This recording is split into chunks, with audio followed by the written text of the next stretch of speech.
Hello, कैसे हैं आप सब लोग। चलिए आज हमारा टॉपिक फिर से इकोनॉमी का अगला हम बात करने जा रहे हैं। इससे पहले की वीडियो में आप लोगों ने देखा होगा, जैसा कि हम लोगों ने डिस्कशन किया था कि बैंक में आरबीआई के बारे में डिस्कशन कर रहे हैं। आरबीआई के साथ साथ में हमने ये देखा कि कैसे देश की मुद्रा व्यवस्था को पूरा आरबीआई कंट्रोल करता है। आपको सबसे पहले मैं थोड़ा सा बताना चाहूँगा कि जैसे कि रेपो रेट के बारे में हमने देखा था, हमने इसके पहले बैंक दर के बारे में भी देखा था और हमने ये समझा था कि आरबीआई के कौन कौन से मानक होते हैं देश में महंगाई को कंट्रोल करने के लिए, या जब भी मनी से रिलेटेड कोई पॉलिसी को चेंज करना होगा तो आरबीआई कैसे करती है। इनका प्रयोग करते हुए आरबीआई आपका बैलेंस आपका क्या करती है साहब, देश के पूरे सिस्टम को मैनेज करने का काम करती है। आरबीआई के बारे में भी हम लोगों ने पूरा देखा हुआ है इससे पहले के वीडियो में। तो जो लोग नए हैं आप लोग जाइएगा, पिछले वीडियो पड़े हुए हैं, वहाँ पर आप इनके बारे में देख सकते हैं कैसे आरबीआई का काम होता है, क्या आरबीआई का इस्टेब्लिशमेंट कब कहाँ से हुई, इन सभी के बारे में हमने देख लिया था। आज का टॉपिक हमारा क्या होगा, आज हम बात करेंगे, क्योंकि हमने बैंक दर देखा हुआ है, हमने आरआर देखा हुआ है, आज हम देखेंगे ट्रिपल आर क्या है। क्या देखने वाले हैं? ट्रिपल आर देखने वाले हैं। तो बस चलिए शुरू करते हैं। रिवर्स रेपो दर ये क्या होता है साहब, क्वेश्चन उठता है साहब ये क्या है, रिवर्स रेपो दर क्या है। तो सबसे पहला क्वेश्चन अगर हम देखें तो रिवर्स रेपो दर से पहले हम लोगों ने दो चीज़ों को समझा हुआ है।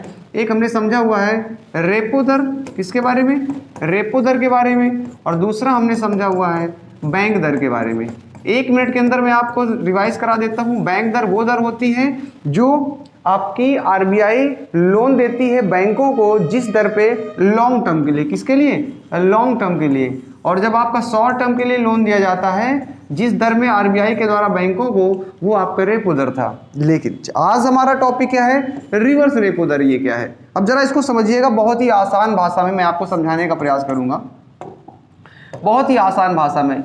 ये आरबीआई है मेरे दोस्त, ये आरबीआई है, क्लियर, ये आरबीआई है। इसके बाद हमने कहा साहब ये बैंक है, बैंकों में बहुत सारी बैंक है। एज अ एग्जाम्पल आप ले सकते हो एसबीआई, कौन सी ले सकते हैं, एज अ एसबीआई ले सकते हैं साहब। तीसरी कंडीशन ये कोई पर्सन है, ठीक है, ओके। हमने कहा साहब आप क्या कर रहे थे भी, जब आरबीआई बैंकों को लोन देती थी और लोन देते समय जो इंटरेस्ट लेती थी वो बैंक दर और रेपो दर में था। अब हमको क्या करना है साहब, हम आपसे ये कह रहे हैं कि साहब लोग क्या करते हैं, बैंकों में पैसा जमा करते हैं कि नहीं करते हैं, यही तो होता है ना। लोग क्या करते हैं, बैंकों में मनी सब जमा करते हैं, क्लियर। अब मनी आ गई लोगों के पास, बैंक के पास क्या बहुत सारा पैसा आ गया। अब जब बैंक के पास बहुत सारा पैसा आ जाएगा तो ये क्या करता है, लोन दे देता है। क्या दे देगा, लोन दे देगा। लेकिन कितना लोन देगा यार, कितने लोगों को देगा, और जो एक्स्ट्रा मनी होगी वो कुछ तो करेगा ना साहब। तो एक्स्ट्रा मनी क्या करता है, ये बैंक आरबीआई के पास जमा कर देता है। किसके पास, आरबीआई के पास जमा कर देगा जाकर के। अब जब आरबीआई के पास जमा करेगा जाकर के, तो सिंपल सी बात है यार, जरा थोड़ा सा सेंस लगाओ। जब आरबीआई के पास ये जमा कर रहा होगा, आरबीआई ने जब इसको उधार दिया था तो इंटरेस्ट लिया था, तो बैंक भी कहेगी आरबीआई से मैं आपके पास पैसा तो जमा कर रहा हूं लेकिन मुझे उस पर इंटरेस्ट चाहिए।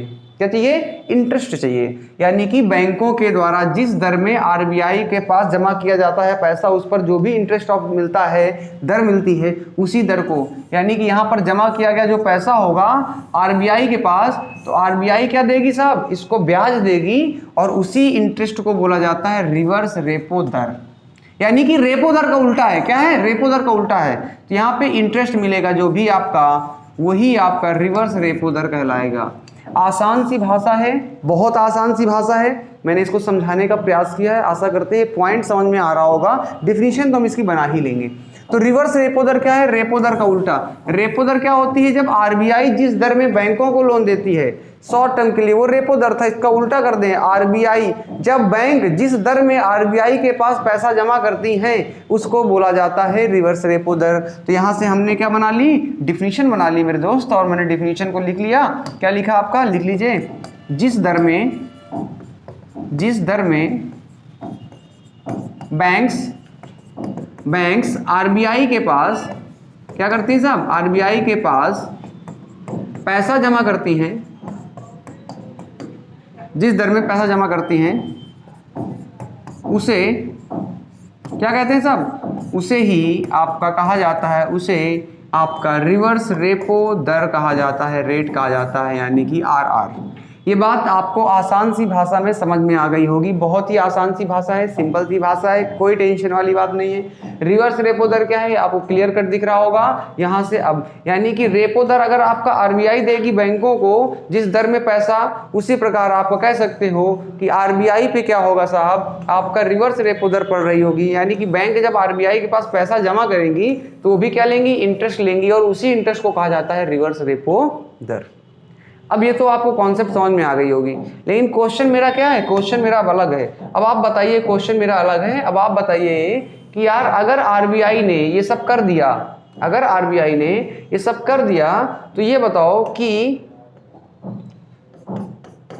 कर दिया या किया है तो जो चेंजमेंट होता है कौन करेगा, रिवर्स रेपो दर में जो चेंजमेंट करेगा कौन करेगा, ये भी आरबीआई के द्वारा किया जाता है। अगर रिवर्स रेपो दर, अब जरा समझिएगा, बहुत ही सिंपल सी बात बता रहा हूं, रिवर्स रेपो दर में अगर कोई चेंज होगा तो आरबीआई करेगा, लेकिन कब बढ़ाई जाएगी कब घटाई जाएगी या घटाने से क्या फर्क पड़ेगा। माना कि दो कंडीशन, हमको उसी तरह लेके चलना है। रिवर्स रेपो दर अगर क्या कर दी जाए साहब, बढ़ा दी जाए, क्या बढ़ा कर दिया जाए, बढ़ा दी जाए, क्लियर, तो क्या होगा उससे, हमने आपको बताया था कोई भी रेट हो, रेट ऑफ इंटरेस्ट कोई भी हो, याद रखिएगा, रेट ऑफ इंटरेस्ट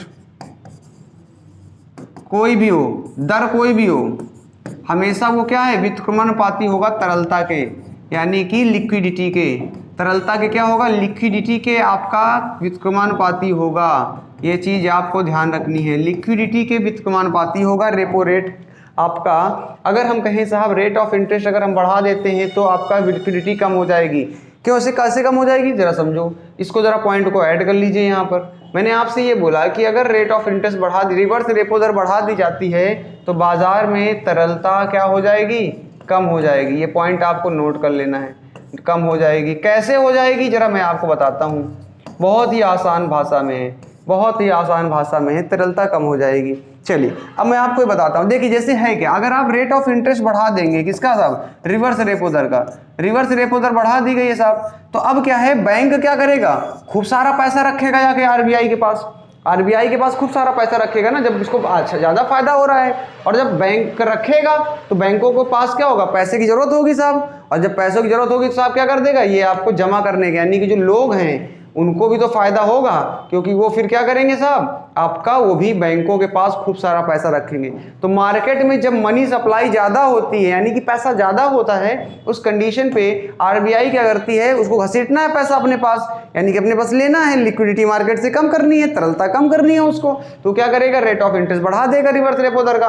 तो लोग क्या करेंगे, बैंकों में पैसा जमा ज़्यादा करेंगे, और ज़्यादा जमा करेंगे तो इनको इंटरेस्ट भी मिल रहा होगा ज़्यादा, और उसी कंडीशन में बैंक यहाँ जमा कर देंगे और इनको भी इंटरेस्ट ज़्यादा मिल रहा होता है, यानी कि डायरेक्टली कनेक्टेड है एक दूसरे से, चाहे लोग हो, चाहे बैंक हो, चाहे आपका आरबीआई हो। तो हमने यहाँ पर ये पॉइंट समझ लिया अच्छे से, तरलता कब बढ़ेगी, तब घटेगी, जब जब भी दर बढ़ाई जाएगी तरलता कम होगी। ये व्युत्क्रमांशी, ये फॉर्मूला समझ लो, एक लाइन पे सारे आंसर आप पे निकल आएंगे, कितना भी कठिन क्वेश्चन क्यों ना बनाया जाए।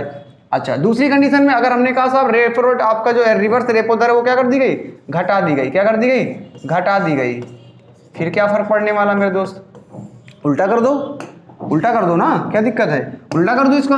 हमने कहा घटा दी जाएगी तो बाजार में तरलता क्या होगी, बढ़ जाएगी, तरलता बढ़ जाएगी, यानी कि लिक्विडिटी इंक्रीज हो जाएगी, लिक्विडिटी इंक्रीज हो जाएगी,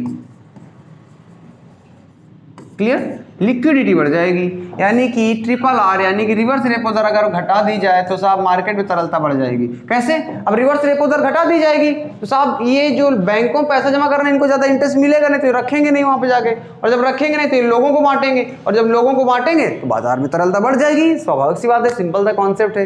ये कॉन्सेप्ट समझ में आएगा तो आपको बैंकिंग समझ में आएगी, और ये मेरा दावा है, अगर आप पहला वीडियो देख रहे हैं तो आप पहले वीडियो देख लीजिए, इससे आपको पूरा एक एक चीज क्लियर हो जाएगा, और अगर आपने देखा हुआ है तो आपको चीजें समझ में आ रही होंगी, ये भी मेरा दावा है।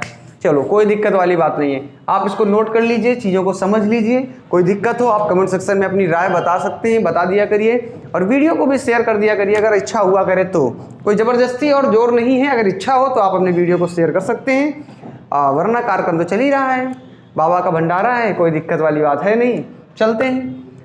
तो अब ये हमने समझा, अब रिवर्स रेपो दर हमने समझ लिया साहब, ठीक है, रेपो दर हमने समझ लिया, बैंक दर समझ लिया हमने।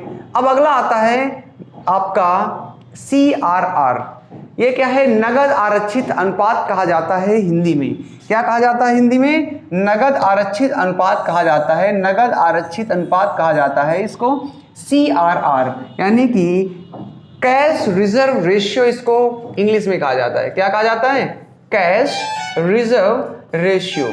फुल फॉर्म याद रखिएगा, क्योंकि कई बार कुछ नहीं पूछता आपसे, सीधा सीधा फुल फॉर्म याद रख लेगा, कैश रिजर्व रेशियो। कई बार आपसे सिर्फ और सिर्फ फुल फॉर्म पूछ लेगा, तो याद रखिएगा कैश रिजर्व रेशियो आपका, ठीक है। अच्छा, अब ये है क्या, ये कौन सा बाउंडर है, जरा समझिएगा, मैं आपको कुछ चीजें समझाने का प्रयास करता हूं। कैश रिजर्व रेशियो जो होता है क्या सिस्टम है, देखिए जैसे हमने कहा साहब आरबीआई है, तो आरबीआई ने एक गाइडलाइन बना रखी है, और इसका क्या फायदा, बहुत इंटरेस्टिंग है मामला। आरबीआई ने क्या साहब, यहाँ बैंक है, बैंक रख दिया साहब हमने, इसके बाद हमने कहा साहब ये लोग हैं, ये पर्सन हो गए साहब, ये तीन ही लोग तो टाइप के कंडीशन है साहब, 3 कंडीशन हैं आपकी, चलो कोई दिक्कत वाली बात नहीं। अब हमने कहा यार ये बताओ, कल को लोगों ने पैसा जमा किया साहब आरबीआई बैंक के पास, ठीक, लोगों ने बैंकों के पास खूब सारा पैसा जमा करना चालू किया, खूब सारा पैसा जमा कर दिया साहब। अब टोटल बैंकों में कितना आ गया, बहुत सारे लोगों ने किया, हमने कहा 100 करोड़ रुपए टोटल जमा हो गया बैंक में। कितना हो गया? 100 करोड़ रुपए। बहुत होता है अमाउंट, लेकिन बैंकों के लिए कुछ नहीं है। आपके लिए 100 करोड़ बहुत ज्यादा लग रहा होगा, लेकिन बैंकों के लिए बहुत छोटा सा अमाउंट है, बहुत छोटा अमाउंट है बैंक के लिए, ठीक है। अब 100 करोड़ रुपए जमा हो चुका है बैंक के पास, बैंक क्या करेगी इस पैसे का? बैंक पैसों का लोन दे देगी दूसरे लोगों को। उससे क्या होगा साहब, कम इंटरेस्ट में लोग जमा कराती है बैंक, और ज्यादा इंटरेस्ट में देती है, बीच का जो परसेंटेज होता है उससे अपना काम चलाती है, अपनी सैलरी देती है, अपने कर्मचारियों को खर्चा चलाती है। अच्छा, अब जरा समझिएगा बात, मुद्दे की बात यह है कि 100 करोड़ है ना, तो 100 का पूरा करोड़ नहीं दे सकती लोन, ये नियम आरबीआई ने बनाया है। आरबीआई कहता है अगर आपके पास 100 करोड़ आया तो आप पूरा का पूरा लोन नहीं दे सकते हैं आप। क्या नियम रखा उसने? कहा एक फिक्स्ड अमाउंट जो होगा ना आपके पास, जितनी नेट अमाउंट आया है उसका एक फिक्स वैल्यू हमारे पास आपको परमानेंट रखना पड़ेगा, हमेशा रखना पड़ेगा, उसके साथ आप कोई छेड़छाड़ नहीं कर सकते। यानी कि वो कह रहा है कि हमेशा आपको हमारे पास एक अमाउंट रखना पड़ेगा, और वो अमाउंट क्या होगा वो हम तय करेंगे, यानी कि आरबीआई तय करेगा। तो आरबीआई के पास, अब जैसे मान लिया हमने कि इसके पास 100 करोड़ आया, और आरबीआई प्रेजेंट टाइम एक्चुअली यही है, लेकिन मैंने क्या बोला आपको, डाटा मैं लास्ट में दे दूंगा सारा जो प्रेजेंट का है, और ये चेंज होता रहता है, लेकिन इसको ऐसे ही आसानी से नहीं चेंज करते हैं, सीआरआर के साथ जल्दी छेड़छाड़ नहीं की जाएगी, ये बड़ा अमाउंट है, लेकिन प्रेजेंट टाइम में यही है। अब बैंक के पास जो भी अमाउंट आएगा, आरबीआई कहती है उसका 4%, कितना? 4% कह रहा है साहब, 4% आपका क्या करना होगा साहब, हमारे पास आपको रखना होगा हमेशा के लिए। कैसा? रिजर्व करके, इसलिए देखो ना, कैश रिजर्व रेशियो, ये क्या कह रहा है साहब, आपका निश्चित अनुपात क्या करना पड़ेगा साहब, हमको हमारे पास रखना पड़ेगा। निश्चित अनुपात, एक फिक्स निश्चित अनुपात साहब, वो क्या करना पड़ेगा, रिजर्व करना पड़ेगा। क्या करना पड़ेगा? रिजर्व करना पड़ेगा। किसके पास? हमेशा के लिए, परमानेंट। याद रखिएगा, ये कैसा है साहब, परमानेंट रहता है साहब, हमेशा रिजर्व रहेगा। 4%, यानी कि 100 करोड़ है तो 4 करोड़ क्या होगा साहब, इसको दे दिया जाएगा हमेशा के लिए, और इससे कभी वापस नहीं लिया जाएगा, बैंकों को नहीं मिलेगा ये कभी वापस। यानी कि ये जो अमाउंट है ये फिक्स अमाउंट है, और ये आरबीआई अपने पास रख लेती है। अब आप लोग सोच रहे होंगे यार ये आरबीआई अपने पास क्यों रख लेती है, ये तो गलत हो गया यार, लोन ज़्यादा मिलना चाहिए, अगर इसके पास इतना होगा तो ज़्यादा फायदा रहेगा। जी हाँ, बिल्कुल सही है, लेकिन आरबीआई हमारे और आपकी सेफ्टी के लिए ही तो ऐसा करती है। आपका तो यार सेफ्टी के लिए कैसे करती है ऐसा, ऐसा कैसे सेफ्टी के लिए हो जाएगा? होता है जनाब। कैसे? जरा मैं आपको समझाता हूँ, आपको जरा इसको मैं समझाता हूँ आपको, और आपको अच्छे समझ में आएगा। देखो इन्होंने भी यही लिया हुआ है, इधर भी आप देख लीजिए, ये कस्टमर है आपका, ठीक है, और ये भाई साहब आपके बैंक हो गए, और ये आपका आरबीआई हो गई। 100 करोड़ जमा किया टोटल कस्टमर ने मिल करके, सभी कस्टमर ने, ये आपके अंकल जी होंगे, ये सिस्टर होंगी, जो भी है, पूरा 100 करोड़ जमा हो गया। बैंक का कुछ अमाउंट जमा होगा आरबीआई के पास, वो कितना? 4 करोड़, मतलब यानी कि 4% ही तो रहा होगा, और रिमेनिंग क्या होगा सब 96% को वो क्या करेगा, डिस्ट्रीब्यूट करेगा। ये जो 4% यानी कि 4 करोड़ जमा किया गया अमाउंट है, यही कहलाएगा सीआरआर, क्योंकि सीआरआर कितना है, 4% है, 4%। क्लियर? जो भी अमाउंट आएगा। अब इससे फायदा क्या है? इससे फायदा ये है कि कल को आरबीआई हमारे लिए करती है, आरबीआई अपने फायदे के लिए नहीं करती, हम लोग फायदे के लिए। कल को ये जो बैंक है ये बैंक जो आपकी है ये अपने आप कह दे कि साहब हमारे पास तो साहब पैसा ही नहीं बचा, हमने जो लोन दिया था पूरा का पूरा लोन दे दिया हमने, हमारा वापस नहीं आ रहा है, यानी कि इसका एनपीए बढ़ जाए, नॉन प्रॉफिट अलाउंस। अब बताएंगे आपको बाद में एनपीए क्या होता है। और एनपीए जब बढ़ जाता है तो बैंक क्या हो जाती है, घाटे में चली जाती है। और अगर एनपीए की लिमिट से बाहर हो जाए तो बैंक दिवालिया हो जाएगी। और जब बैंकरप्ट हो जाएगी बैंक, तो फिर वो लोगों का जो पैसा जमा हुआ है बैंक में कौन देगा? बैंक तो कह रही है हमारे पास कुछ है ही नहीं साहब, खत्म हो गई बैंक, बैंकरप्सी हो गई, दिवालिया घोषित हो गया। अब उसको फोर्स भी नहीं कर सकते क्योंकि पैसा ही नहीं है। उस कंडीशन में आरबीआई क्या कहती है, सीआरआर के रूप में आपकी सेफ्टी मनी के रूप में रखती है। यानी कि कम से कम अगर कल को बैंक दिवालिया हुई तो आपके पास जो 4 करोड़ रुपए यानी कि 4% टोटल नेट अमाउंट का जमा है, उसका यूज करके वो कस्टमर को कुछ अमाउंट का उनका पैसा तो वापस कर ही सकती है ना। ये जो प्रक्रिया है, इस प्रक्रिया को हैंडल करने के लिए साहब सीआरआर बनाया गया है साहब आरबीआई के द्वारा। कल वो कुछ भी हो सकता है, बैंक अपना क्या दिवालिया घोषित कर दे साहब, बैंकरप्सी साबित कर दे। और उस कंडीशन में साहब जब बैंकरप्सी साबित हो जाएगी तो उस कंडीशन में साहब आपका बैंक से आप जबरन नहीं कर सकते साहब, कंपनी दिवालिया में चली गई साहब। ऐसी कंडीशन में आरबीआई सेफ्टी के लिए क्या करती है साहब, अपने पास कुछ अमाउंट रख लेती है। ठीक है, फिर जो अगर कभी ऐसी घटना हुई तो साहब लो भैया इसका पैसा ये रख लो अपने पास, यानी कि सबको कस्टमर को डिवाइड कर देगी। पूरा अमाउंट तो नहीं दे पाएगी आरबीआई, लेकिन कुछ तो दे देगी ना साहब, दैट इज अ कंडीशन। और यही कारण है कि साहब सीआरआर का बहुत इंपॉर्टेंट रोल प्ले करता है साहब। अब फिर क्वेश्चन यही है, मैं आपसे ये पूछूं कि बताओ मेरे दोस्त कि अगर सीआरआर को सरकार क्या करती है, आरबीआई, सरकार नहीं लेकिन आरबीआई अगर सीआरआर के साथ चेंज करे, क्या करे साहब, सीआरआर है साहब, सीआरआर को अब इसमें जरा सोचिएगा, क्या आपको लगता है अगर सीआरआर बढ़ा देती है, क्या कर देती है, बढ़ा देती है साहब, बढ़ा देती का मतलब क्या है साहब, इंक्रीज कर दिया साहब। और दूसरी कंडीशन ये हो सकती है कि इसे आप सीआरआर क्या कर दी जाए, घटा दी जाए। क्लियर, ये भी हो सकता है साहब जाए। और ऐसी कंडीशन साहब जब सीआरआर घटा दिया जाएगी तो मार्केट में तरलता में क्या परिवर्तन आएगा। अब आपको याद होना चाहिए, मैंने क्या, कोई भी रेट ऑफ इंटरेस्ट हो अगर वो बढ़ाई जाएगी तो तरलता क्या होगी, कम होगी। लेकिन क्वेश्चन है कैसे तरलता कम होगी, कैसे भाई साहब, कैसे कह सकते हो तरलता कम होगी? अगर सीआरआर बढ़ा हुआ है तो तरलता कम होगी, ये श्योर है, 101%, बहुत अच्छी बात है। अगर घटा दी जाए तो साहब सीआरआर क्या हो जाएगा साहब, अगर सीआरआर घटा दिया जाए तो तरलता क्या होगी साहब, बढ़ जाएगी। क्या हो जाएगा, बढ़ जाएगी। क्या होगी, तरलता बढ़ जाएगी। अच्छा, अब ये पॉइंट तो नोट कर लीजिएगा, लेकिन सुनिएगा कैसे, जरा सुनिएगा। हमने कहा साहब आरबीआई है,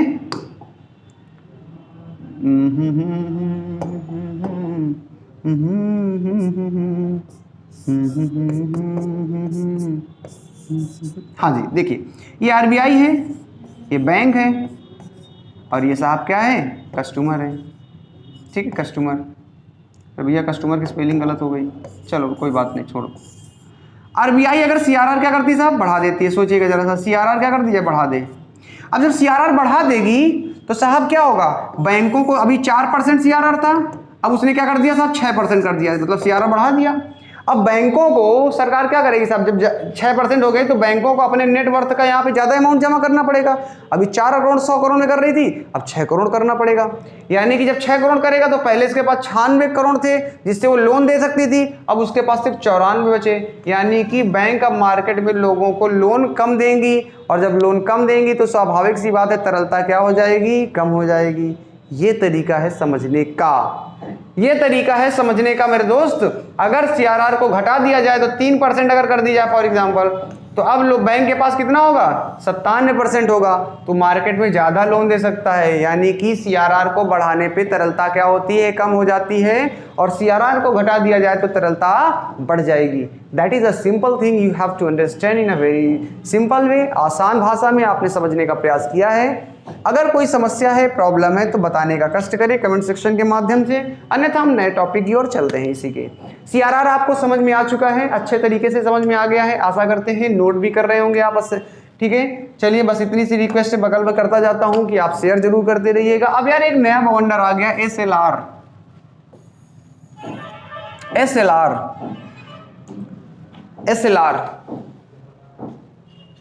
स्टैट्यूटरी लिक्विडिटी रेशियो। क्या साहब, स्टैट्यूटरी लिक्विडिटी रेशियो।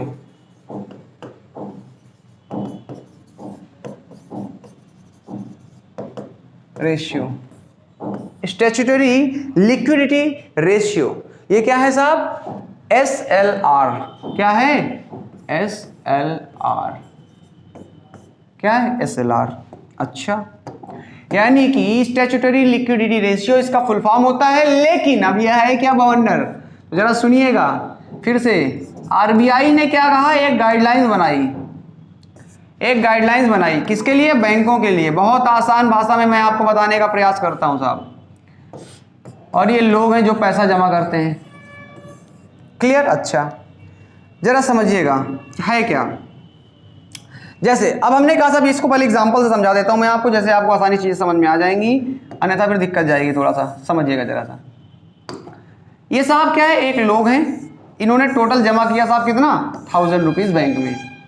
1000 रुपए क्या कर दिया इन्होंने? जमा कर दिया साहब। ठीक है, ओके। इसके बाद आरबीआई कहता है कि जो टोटल अमाउंट जमा किया गया है ना साहब, उस अमाउंट का कुछ परसेंट आप लोन दे ही नहीं सकते, सीआरआर को छोड़ के। सीआरआर तो सर आरबीआई ले ही लेती है। इसके अलावा क्या कह रही है बैंकों से? कह रही साहब कि आप कुछ अमाउंट, यानी कि उसने कहा कि तुम 200 करोड़ 100 करोड़ में से, यानी कि 1000 रुपए ले लो, चलो 1000 रुपए लिया हुआ इन्होंने बैलेंस, 1000 में से 200 रुपए का तो तुम कुछ नहीं करोगे, केवल 800 रुपए क्या करोगे साहब? 800 रुपए लोगों को तुम क्या करोगे? लोन दोगे। यानी कि अगर हम 1000 का 200 देके तो 20% बन रहा है। तो कह रही है कि साहब 20% जो मनी होगी नेटवर्थ की, उसका कुछ मत करना, कुछ मत करना उसका, यानी कि वो अपने पास हमेशा रखोगे तुम, और उसका केवल 80% ही केवल दोगे तुम लोगों को। और यही जो अमाउंट बचा हुआ होता है, इसी को कहा जाता है SLR। समझ में आई बात कि नहीं आई? Solidity liquid, statutory liquidity ratio इसका फुल फॉर्म है। क्या है साहब? आपका क्या कह रहा है? जरा समझिएगा, सुनिएगा। बहुत ही आसान भाषा मैंने आपको समझाने का प्रयास किया है। अब मैं आता हूं अपने पॉइंट में, जरा समझिए, चीजें आपको समझ में आ जाएंगी। चलो, आरबीआई के पास जो सर आरबीआई की गाइडलाइंस है, आरबीआई की गाइडलाइंस है साहब, लोगों ने जो पैसा जमा किया, माना कि हमने 100 करोड़ रुपए जमा कर दिया साहब, कितना? 100 करोड़ रुपए जमा कर दिया आरबीआई के पास। अच्छा, अब आरबीआई ने इसके लिए गाइडलाइंस बनाया। अब इसका काम क्या है? लोन देना है कि नहीं है? लोन देगा, लेकिन कितने का? कह रहा है 80%। प्रेजेंट टाइम में शायद 19.5 है SLR। मैं इसको कंफर्म कर दूंगा, उसका कोई इतना बड़ा इशू नहीं है। 80 मैं एवरेज मान रहा हूं। अगर SLR तय किया गया आरबीआई के द्वारा 20%, तो साहब इस 100 करोड़ का 20 करोड़ रुपए तो आप लोन दे ही नहीं सकते, कभी नहीं दे सकते साहब। 20 करोड़ का तो लोन ही नहीं दे सकते साहब। 20 करोड़ को अपने पास हमेशा रखना होगा। 80 करोड़ में आप लोन देंगे। ये क्यों दिया गया? ये भी सेफ्टी एंड सिक्योरिटी दिया गया। लेकिन ये जो 20 करोड़ आप है ना, इस मनी का क्या करेंगे आप? कुछ भी खरीद लेंगे, कोई भी चीज आप खरीद लेंगे। इसके लिए हम बताएंगे क्या खरीदा जाता है। ट्रेजरी बिल वगैरह, बिल्स वगैरह हैं, जैसे सरकार कुछ बिल इशू करेगी साहब, उस पर पैसा इन्वेस्ट करके ले लिया जाएगा, एक प्रमाण पत्र टाइप होगा, वो क्या होगा साहब? आपके पास रख लिया जाता है।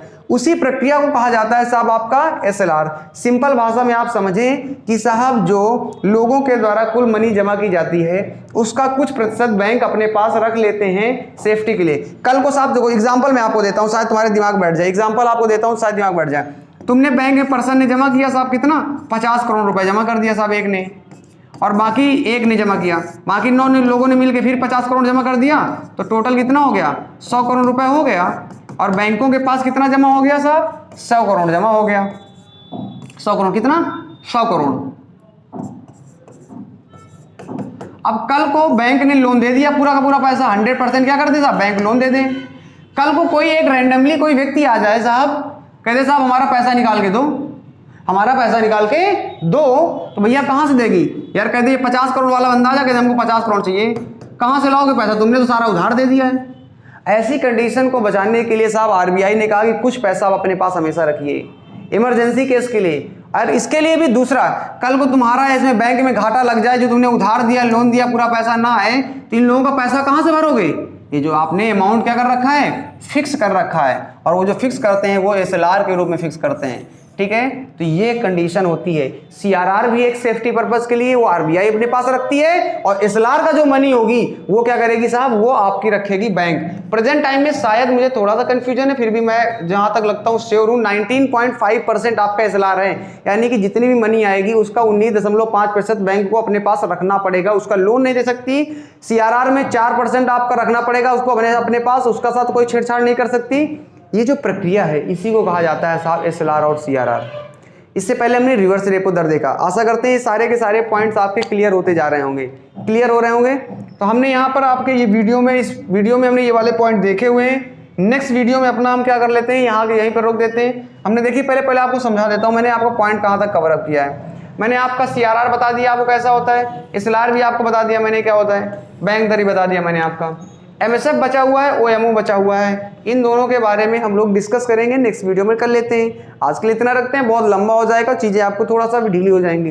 तो मज़ा आ रहा है कि नहीं आ रहा है ये कमेंट सेक्शन में आप जरूर बताइएगा, अपनी राय जरूर बताइएगा। वीडियो को थोड़ा सा शेयर करो, मतलब पूरा भी कर सकते हो चाहे तो आप। बस इतनी है, मिलते हैं नेक्स्ट वीडियो में, तब तक के लिए नमस्कार, जय हिंद। और ये वीडियो सबके लिए काम आने वाला है, चाहे SSC की तैयारी करें, चाहे आप GD की तैयारी कर रहे हो, चाहे आप पुलिस तैयारी कर रहे हो, चाहे आप पेट की कर रहे हो, सबके लिए मज़ा आने वाला है। बस मिलते रहिए, पढ़ते रहिए और बहुत ही बिंदास तरीके से जीवन को खुशहाल रखें। हैप्पीनेस हमेशा होनी चाहिए, स्ट्रेस डिप्रेशन से दूर रहें, तनाव से दूर रहें, और उसके लिए ज़रूरी है आप अपने आप को सेल्फ मोटिवेट करते रहें। Clear? Bye bye, take care.